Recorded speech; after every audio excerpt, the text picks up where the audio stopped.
kahimtang sa panahon ng latest news.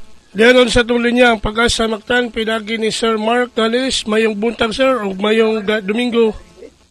May buntag, Sir Ariel, o sa atong mga sukin kami na, yung latest update. Bahin sa kahimtang sa panahon, karong adlawa. Haginang last stress sa kadlawa, doon natin nasigpatan o sa low pressure area kung LPA. Nga anaan himutang around 730 kilometers silangan, amenang silangan sa may extreme northern Luzon. Kining maong LPA sa karon wali maubos ang higayon ng kining mahimong bagyo, pero ato gyapon lang ni bantayan gyapon kay posibleng naay chances siya na ma-develop pa into tropical depression. Sa laing bahin ang southwest monsoon o habagat mao gyapon nagaapekto karon sa mga kasadpang bahin sa may northern o central Luzon. And para karong adlaw ang dakong bahin diri sa Kabisayaan, lakip na ang probinsya sa Sugbo. Kita makasinati taani panag sa panganoro atras patag-umo na kalangitan. Ibaran sa mga lumalabay ng pag-uwan, pagpanundog kilat, gumikan ining habagat o kining mga localized thunderstorms.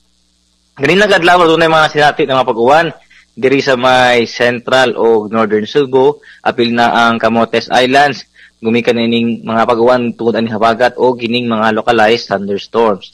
Do karon medyo ning lurang-lurang na gamay diri sa central Cebu. But dito sa may north na puyapon ang mga pag-uwan. So karon mga oras adunay rainfall advisory na naka-raise diri sa may central northern Cebu, and nabot ta yellow rainfall warning sa may portions dito sa may northern Cebu. In-expect within this morning mulurang ning atong panahon. So expect gyapon ta ning init mga dayong udto ngadto na sa hapon. But expect gyapon ta ning mga localized thunderstorms dayong hapon ug sa gabi. Diri sa Kabisayaan para sakit na sa hangin ug kadagatan, naagyawon tayo masinati nga hinay nga na sa kasarangan na buhuros sa hangin, nagikan sa habagkatang sadpan, ato na sa pakasadpan, di na to ang kadagatan, magmalinaw na to na sa kasarangan ang mga pagbalod. Gawas na lang matunan taan ni mga thunderstorms diya sa kadagatan, di imposible gyud ang baloron na kahimtang tungod sa unos mugna aning mga thunderstorms. Diri sa Cebu to kadagatan dunay taob. Karo alas 21 sa buntag ug hunas unya ng alas 3:48 sa hapon. Temperatura karong adlaw naa sa 26 to 33 degrees centigrado. Atong haring adlaw ning silang ganinang alas 5:44 sa buntag ug mosalot na alas 5:48 sa hapon. Limit standard time alas 5:54 na sa buntagon ug dili na nakutob diri sa buhatan sa DOS Pag-asa Mactan kini si Mark Gales. Maayong buntag, daghang salamat. Salamat ni Sir Mark. May buntag sa Pag-asa. Bye-bye.